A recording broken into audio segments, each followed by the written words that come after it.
உலகமெங்கும் உள்ள ஜீ தமிழ் நேயர்களுக்கு காலை வணக்கம். அன்பான நேயர்களே, இன்று நாம் பார்க்க போகும் மருத்துவம் கிரந்தி புண் மற்றும் மேக நோய்க்கான மருத்துவம். ஒருவருக்கு உடல் பகுதியில் உஷ்ணம் அதிகரித்து விட்டால் அவர்களுக்கு உடலெங்கும் கொப்பளங்கள் தோன்றிவிடும். ஆகையால் அந்த பகுதியில் சீழ் போன்ற ஒரு சூழ்நிலை ஏற்பட்டு சதா காலமும் அரிப்பு ஏற்படும். அந்த பகுதியில் புண்கள் தோன்றி அந்த இடத்தில் ஒரு வகையான துர்நாற்றம் வீசும். அந்த கிரந்தி புண்களை எவ்வாறு போக்கிக் கொள்ளலாம் மற்றும் மேக நோய் என்று சொல்லக்கூடிய பல்வேறு வகையான உடலை கெடுக்கக்கூடிய நீரிழிவு நோய் மற்றும் பல்வேறு நோய்க்கான மருத்துவத்தையும் இப்போது நாம் பார்க்க போகின்றோம். அதற்காக நாம் எடுத்துக்கொண்டுள்ள மூலிகை வல்லாரை, ஞான மூலிகை, சரஸ்வதி மூலிகை என்று இதற்கு பெயர். உடலில் உள்ள அத்தனை குற்றங்களையும் நீக்கிவிடும், புத்தியை தீட்டுவிக்கும், மேனியை அழகாக்கும், உடலில் உள்ள கசடுகளை நீக்கும், உடல் உஷ்ணத்தை தணிக்கும். அடுத்ததாக பொன்னாங்கண்ணி, பொன் ஆம் கண்ணி, கண்ணி என்றால் உடல். இந்த உடலை பொன் போன்ற நிறத்திற்கு மாற்றி சதா காலமும் ஒரு வைரம் போன்ற உறுதியான உடலை தருவதால் இது பொன் ஆம் கண்ணி என்று அழைக்கப்படுகிறது. கண்களுக்கு குளிர்ச்சி, தேகத்தினுடைய உஷ்ணத்தை தவிர்த்துவிடும். இதையும் நாம் எடுத்துக்கொள்ளலாம். அடுத்ததாக நன்றாக காய்ச்சிய பசுனை. பசுனை மிகுந்த குளிர்ச்சியை தரக்கூடிய ஒரு பொருள் என்பதாலும் லேகியத்திற்கு அல்லது கிருதம் என்று சொல்லக்கூடிய ஒரு பொருளை சேர்ப்பதற்கு மிகுந்த பயனுடைய ஒரு பொருளாக இருப்பதால் அதையும் நாம் எடுத்துக்கொள்ளலாம். அடுத்ததாக ஏலக்காய். ஏலக்காயை கொண்டு நறுமணம் உள்ள எந்த ஒரு பொருளையும் சேர்த்தாலும் நறுமணம் வீசும். மேலும் மிகுந்த மருத்துவ குணம் இருப்பதால் ஏலக்காயும் நாம் எடுத்துக்கொள்ளலாம். அடுத்ததாக சர்க்கரை. மிகுந்த சுவையுடைய ஒரு இனிப்பு சுவையுடைய ஒரு பொருளாக இருப்பதாலும் லேகியம் மற்றும் கிருதம் தயார் செய்வதற்கு நன்றாக இழைவதற்கு அது தேவைப்படுவதால் அதையும் நாம் எடுத்துக்கொள்ளலாம். அடுத்ததாக எலுமிச்சை சாறு. புளிப்பு சுவையுடைய எலுமிச்சை சாறு பல்வேறு வகையான மேக நோய்களை நீக்கும், உடல் வெட்டையை தணிக்கும், உடலுக்கு குளிர்ச்சியை தரும், நாவறட்சியை கட்டுக்குள் கொண்டு வரும். ஆகையால் எலுமிச்சை சாறையும் நாம் எடுத்துக்கொள்ளலாம். அடுத்ததாக மிளகு. மிளகு மிக சிறந்த ஒரு கற்ப மருந்து என்பதால் வயிற்று பகுதியில் உள்ள குற்றங்களை நீக்கும் என்பதால் அதையும் நாம் எடுத்துக்கொண்டுள்ளோம். அடுத்ததாக லவங்கப்பூ. லவங்கப்பூ மிக சிறந்த ஒரு கிருமி நாசினி. பல்வேறு வகையான தொற்று நோய்களை விரட்டி அடிப்பதில் முதன்மை பங்கு வகிக்கின்றது. பல் நோயை அறவே ஒழித்துவிடும். அந்த அளவிற்கு இதற்கு ஒரு மகத்துவம் இருப்பதால் இதையும் நாம் எடுத்துக்கொள்ளலாம். இப்பொழுது வல்லாரை மற்றும் பொன்னாங்கண்ணி கீரையை மஞ்சள் நீரில் கழுவி எடுத்துக்கொள்ளலாம்.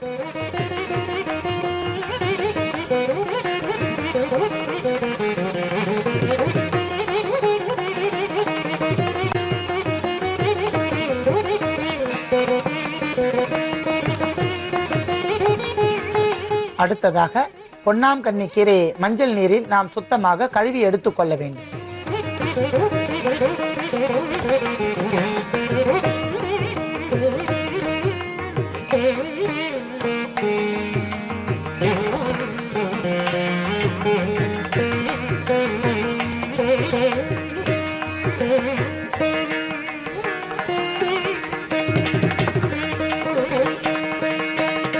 நன்றாக கழுவிய இந்த இரண்டு மூலிகைகளையும் வல்லாரை மற்றும் பொன்னாங்கண்ணியை தனித்தனியாக அரைத்து நாம் சாறு எடுக்க வேண்டும். அன்பான நேயர்களே, நாம் வல்லாரை இலையை தூய்மை செய்து நன்றாக அரைத்து வைத்து எடுத்துள்ளோம். அடுத்ததாக பொன்னாங்கண்ணி கீரையை தூய்மை செய்து அரைத்து சாறு எடுத்துள்ளோம். அடுத்ததாக ஏலக்காய், லவங்கப்பூ, மிளகு இவை அனைத்தையும் நன்றாக அரைத்து விழுதாக எடுத்துள்ளோம். இப்பொழுது இவற்றை நாம் ஒரு கண்ணாடி குப்பியில் ஒவ்வொன்றாக கலக்க வேண்டும். முதலில் வல்லாரை சாறை சேர்க்க வேண்டும்.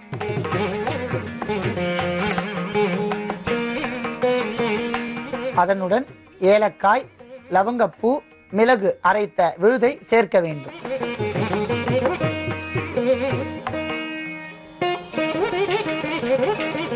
இரண்டையும் நன்றாக கலக்க வேண்டும். இதனுடன் பொன்னாங்கண்ணி சாறை நாம் சேர்க்க வேண்டும்.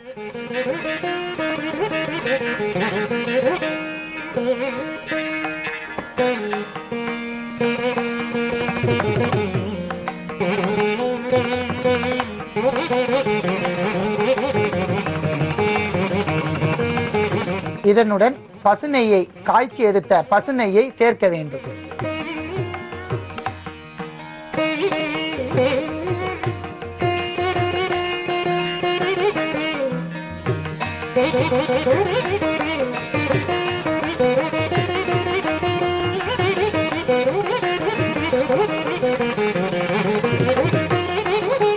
ஒரு தேக்கரண்டி அளவிற்கு எலுமிச்சை சாறு சேர்க்க வேண்டும்.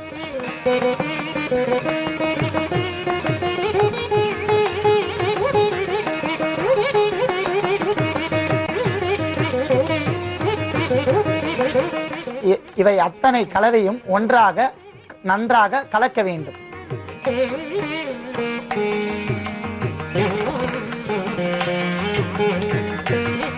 இப்போது வாணலில் நாம் இந்த கலவையை நன்றாக காய்ச்ச வேண்டும்.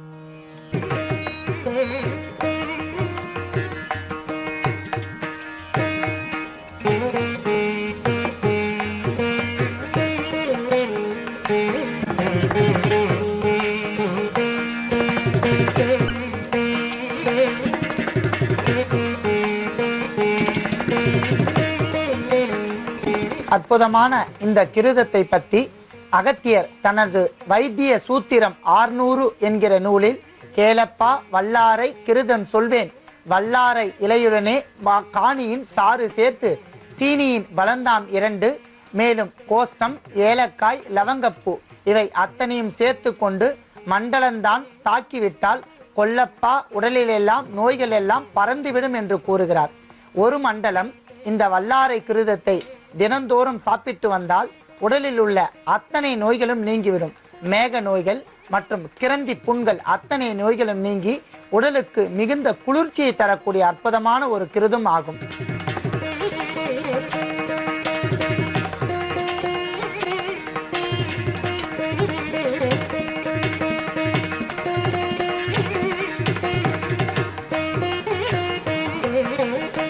பசுனை, எலுமிச்சை சாறு, ஏலக்காய், மிளகு மற்றும் லவங்கப்பூ இவற்றுடன் வல்லாரை சாறு, பொன்னாங்கண்ணி சாறு இவை அத்தனை கலவையும் வாணலில் நன்றாக வதக்கி கொண்டே இருந்தால் ஒரு வகையான நறுமணம் வீசும்.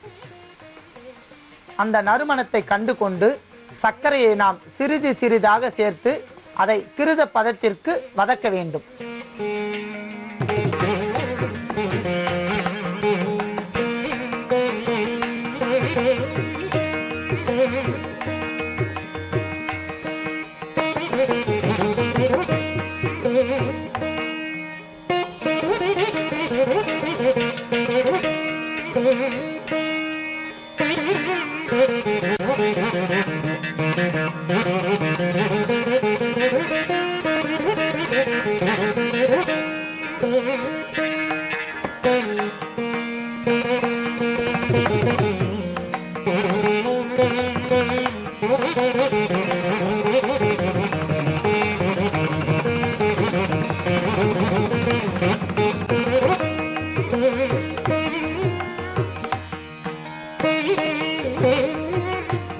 சிறு தீயில் அடிப்பிடிக்கா வண்ணம் சிறிது சிறிதாக நாம் கிளறிக்கொண்டே இருக்க வேண்டும்.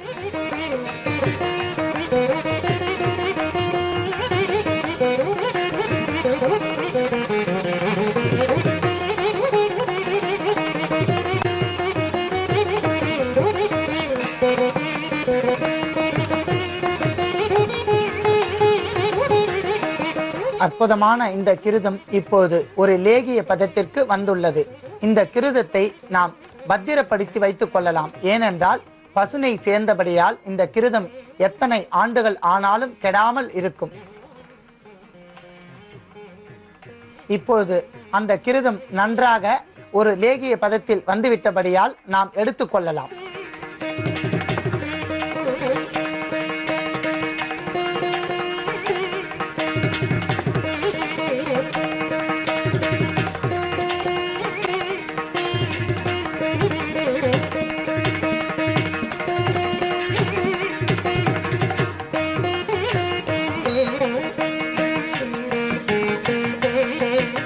அன்பான நேயர்களே, அற்புதமான இந்த வல்லாரை கிருதம் மற்றும் பொன்னாங்கண்ணி இவை இரண்டும் சேர்ந்த இந்த லேகிய பதத்தில் உள்ள இந்த கிருதம் பல்வேறு வகையான நோய்களை கண்டிக்கும்.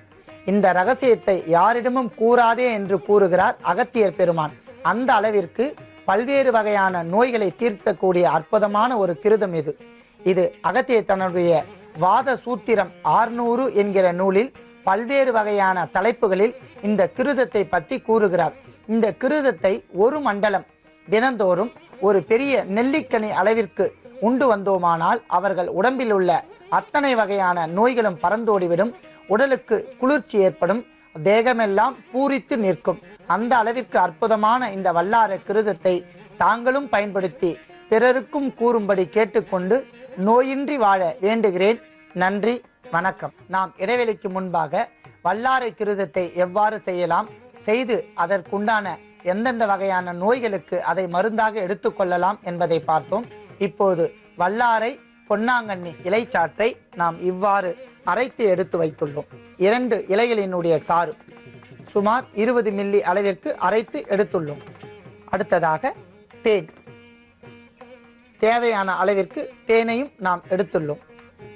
இவை இரண்டையும் கொண்டு ஒரு சிலருக்கு நெஞ்சு பகுதியில் கோழைகள் அதிகமாக இருக்கும். கோழை அதிகமாக இருந்தால் அவர்களுக்கு சதா காலமும் தும்மல் வந்து கொண்டே இருக்கும், நெஞ்சில் எரிச்சல் ஏற்படும், துப்பினால் சளி அதிகப்படியாக வரும். அந்த அளவிற்கு நெஞ்சில் கோழை கட்டிவிடும் அல்லது நெஞ்சு பகுதியில் முழுக்க சளி படர்ந்துவிடும்.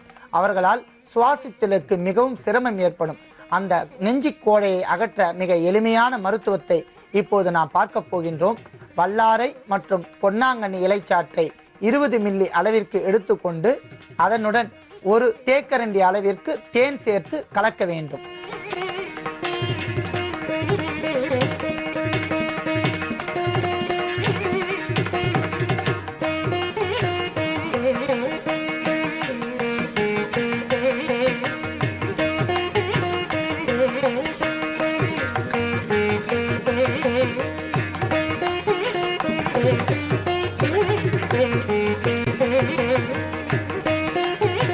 அன்பான நேயர்களே, வல்லாரை சாறு, பொன்னாங்கண்ணி இலைச்சாறு, தேன் இவை மூன்றையும் சேர்த்த இந்த விழுதை, இந்த அரைத்து வைத்த இந்த விழுதியில் நாம் தேன் சேர்த்துள்ளோம். இந்த கரைசலை காலை வேளை நெஞ்சு பகுதியில் கோழை உள்ளவர்கள் மலஜலம் கழித்துவிட்டு பல் துளக்கிவிட்டு அரை மணி நேரத்திற்கு முன்பாக, உணவு உண்பதற்கு அரை மணி நேரத்திற்கு முன்பாக இதை அப்படியே குடித்துவிட்டால் அவர்களுக்கு நெஞ்சு பகுதியில் இருக்கக்கூடிய கோழைகள் படிப்படியாக கரைந்துவிடும். சுமார் 1 மண்டலம் இதை தினந்தோறும் எடுத்து வந்தார்களானால் நெஞ்சி கோழை முழுவதுமாக நீங்கி நெஞ்சி பகுதியில் உள்ள அத்தனை கிருமிகளும் போக்கிவிடும். அற்புதமான இந்த மருத்துவத்தை நீங்களும் பயன்படுத்தி பிறருக்கும் கூறும்படி கேட்டுக்கொள்கிறேன். நன்றி, வணக்கம்.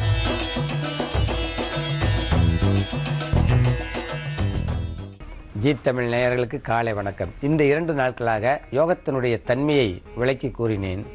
இன்று எல்லா மதங்களிலுமே யோகத்தினுடைய தன்மையும் யோகத்துடைய முழு நிலைகளும் அடங்கி இருப்பதை பார்க்கிறோம். உதாரணமாக முஸ்லிம் சகோதரர்கள் 786 என்ற எண்ணை வைத்திருக்கிறார்கள். புனிதமான எண்ணாக கருதப்படுகிறது. 7 என்பது நம்முடைய உடலில் உள்ள 7 ஆதாரங்களை குறிக்கிறது. 7 ஆதாரம் என்பது என்னவென்றால் நாளமில்லா சுரபிகள், எண்ஜான் உடம்பு. அவர்களுடைய கையில் அவர்களுடைய உடம்பு 8 ஜான் இருக்கும், எண்ஜான் உடம்பு. 6 பருவ நிலைகளை கடந்தால் முக்தி பெறலாம் என்பது அந்த எண்ணின் புனிதத்தன்மையான வாக்கு.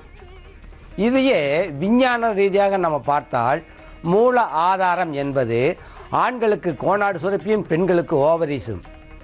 இந்த சுரப்பிகள் இல்லைன்னா இந்த உலக இயக்கமே இல்லை. அப்பொழுது மூல ஆதாரம் ஆண்களுக்கு கோனாடு சுரப்பி, பெண்களுக்கு ஓவரிஸ், பேங்க்ரியாஸ், அட்ரினல் சுரப்பி, தைமா சுரப்பி, தைராய்டு, பாராதைராய்டு சுரப்பி, பிட்யூட்டரி, பினியல் பாடி கிளாண்ட்ஸ், சகசிராமம், மூளையினுடைய முழு சக்தியின் பெருகக்கூடிய வாய்ப்பு இருக்கிறது. இந்த நாளமில்லா சுரபிகளை சரியாக இயங்கினால் நோய் தன்மை அற்றுவிடும் என்பதை நபிகள் நாயகம் உணர்ந்ததனால் தொழுகையிலே கடமையாக்கினார்கள். 5 வேளை குனிந்து நிமிர்வதற்காக பயிற்சி கொடுத்தார்கள்.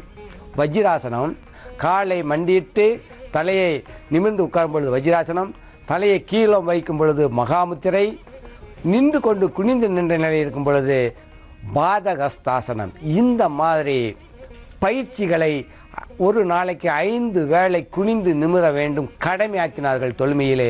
அப்பொழுதுதான் உடல் இயக்கங்கள் சரியாக இருக்கும் என்பதற்காக தொழுகையில் கடமையாக்கினார்கள் யோகாசனத்தை. இதைத்தான் நம்முடைய இந்திய மத வழிபாடுகள், இது மதம் என்று கூட நான் சொல்ல மாட்டேன், ஒழுக்க நெறி பயிற்சி முறைகள் என்று சொல்லுகிறேன். கடவுள்களில் சித்தரித்து மலை மேலே கொண்டு போய் கடவுளை வைத்தார்கள். காலையில் 4 மணிக்கு அந்த மலை மேலே நடப்பார்கள். இன்று அது மலை ஏறும் பயிற்சியாக மாணவர்கள் கொடுக்கப்படுகிறது. அங்கு சூரியன் உதயித்தும் போது பாறையில் அங்க பிரஷ்னம் பண்ணுவார்கள். இளம் சூட்டில் உடம்பை அங்க பிரஷ்னம் பண்ணுவது, அதுதான் இன்றைக்கு மஜாஜ், தன்னைத்தானே உடம்பை மஜாஜ் செய்து கொள்ளும் பயிற்சி. அது இல்லாமல் தோப்பு கரணம் போடுவார்கள். இந்த மாதிரி தோப்பு கரணம் போடும் பயிற்சி முழங்காலுக்கு பயிற்சி கொடுப்பதுடன் வலது பக்க மூளையை இடது பக்க மூளையும் இயக்கக்கூடிய சக்தி இந்த காதுகளை பிடித்து இழுக்கும் பொழுது இயற்கையாகவே உந்துதல் சக்தி அங்கே உணரப்படுகிறது. இதைத்தான் தோப்பு கரணம் என்று சொன்னார்கள். இது 12 முறை 6 முறை 3 முறை நின்று அமர்ந்து எழுந்து தோப்பு கரணம் போடும் பொழுது முழங்காலுக்கு பயிற்சி, உள்ளங்காலுக்கு பயிற்சி, தொடைகளுக்கு பயிற்சி, கணுக்கால்களுக்கு பயிற்சி. இடது பக்க மூளை வலது பக்கம் மூளை இரண்டும் சேர்ந்து இயங்குவதற்கு சக்தி கொடுக்கிறது. இதைத்தான் தோப்பு கரணம் என்று சொன்னார்கள். அது மட்டுமல்ல, கோவில்களில் தீக்குண்டம் இறங்குவது முழுமையாக அக்குபஞ்சர் முறைதான். தீக்குண்டம் இறங்குது. எலக்ட்ரிக் ஷாக், இன்று எலக்ட்ரிக் ஷாக் மின்சார அதிர்வு வைத்தியம் கொடுக்கிறார்கள். இதைத்தான் அன்று 40 வயதுக்கு மேலே உள்ளவர்களுக்கு நோய் எதிர்ப்பு சக்தி கூட்டுவதற்கு வேண்டுதல் என்ற பெயரால் தீயை மிதித்தார்கள். தீயை மிதிக்கும் பொழுது உள்ளங்கால் சூடுபட்டு 72,000 நாடி நரம்புகளை சுண்டி இழுக்கப்பட்டு வேலை வாங்குகிறது. அது மட்டுமில்லாமல் இதய துடிப்பு சீராக இருக்கும். அது மட்டுமில்லாமல் வேகமாக ஓடும் பொழுது அந்த தீ காலில் படும் உணர்வு ஏற்பட்ட உடனே பிராண சக்தி அதிகமாக உங்களுக்கு கிடைக்கிறது. இதைத்தான் இன்று எலக்ட்ரிக் ஷாக் என்று சொல்லுகிறோம். ஆக வழிபாட்டு முறைகளில் எல்லாருமே நம்ம உடலின் தன்மையை உணர்ந்து உடலின் தன்மைக்கு ஏற்ப பயிற்சிகள் கொடுத்து அதை சடங்குகளாக மத ரீதியாக மாற்றியுள்ளார்கள். இன்னும் சொல்லப்போனால் இந்து மதத்தில் ஓம் என்ற வார்த்தை அது மதத்தினுடைய சின்னம் அல்ல. ஓங்காரம் என்பது ஒரு தனிப்பட்ட ஒளியும் அல்ல. நம் உடலில் 72,000 நாடி நரம்புகள் ஓடிக்கொண்டிருக்கிறது. இந்த 72,000 நாடி நரம்புகளும் நுரையீரலிருந்து கிளம்பி ஆக்சிஜன் கிளம்பி இதயத்திற்குள் சென்று இதயத்திலிருந்து வழியாக சுத்திகரிக்கிறதுக்காக சிறுநீரகம் செல்கிறது. அது மட்டுமல்லாமல் 72,000 நாடி நரம்புகளில் ஓடும் ஆக்சிஜனும் நரம்பு ஓட்டம் சவுண்டு இல்லாமல் ஓடுமா, அந்த சப்தம் இல்லாமல் ஓடுமா? நம்ம உடல் முழுவதும் அந்த ஓங்கார சத்தம் ஓடிக்கொண்டே இருக்கிறது. அது நீங்கள் சொன்னாலும் சொல்லாவிட்டாலும் உள்ளே ஓங்காரம் ஓடிக்கொண்டிருப்பது அது உணர்வதற்காகத்தான் வாயில் ஓம் ஓம் என்று சொல்ல சொன்னார்கள். அல்லேலூயா என்று அடிநாவிலிருந்து மேல் நோக்கி மூச்சை இழுக்கிறார்கள். அதுக்கு பேர் குண்டலி யோக பிராணாயாமம் என்று பெயர். அல்லாஹ் அக்பர். அடிநாவிலிருந்து மேல் நோக்கி மூச்சை இழுப்பது குண்டலி யோக பிராணாயாமம், அதுக்கு பெயர். ஆக எல்லா வழிபாட்டு முறைகளிலும் இந்த யோகாசனம் புகுந்து உள்ளதை நாம் பிரித்து பார்க்கவே முடியாது. மதம் என்பது ஒரு நல் ஒழுக்கத்திற்காக மக்களை வழி நடத்துவதற்காக செயல் வடிவம் கொடுக்கப்பட்டதே தவிர இந்த மதம் என்பது கடவுள்களை பிரிப்பதற்காகவே அல்ல. யோக மார்க்கம் ஒன்றை உண்மையாக சொல்லுகிறது. உங்களுக்குள்ளே இருக்கும் சக்தியை உணருங்கள் என்று சொல்லுகிறது. நீங்களே சக்தியின் வெளிப்பாடு என்று சொல்லுகிறது. நீங்களே பிரபஞ்சத்தின் செயல்பாடுகள் என்று சொல்லுகிறது. உங்களுக்குள்ளே இருக்கிற சக்தியை வெளிக்கொண்டு வருவதற்கு, உங்களுக்குள்ளே சக்தியை ஆக்கப்பூர்வமாக ஆக்குவதற்கு ஒரு விஞ்ஞானி அவர் நினைக்கும் கருவியை கண்டுபிடிப்பதற்காக பல பொருள்களை வச்சு ஆய்வு செய்கிறார்.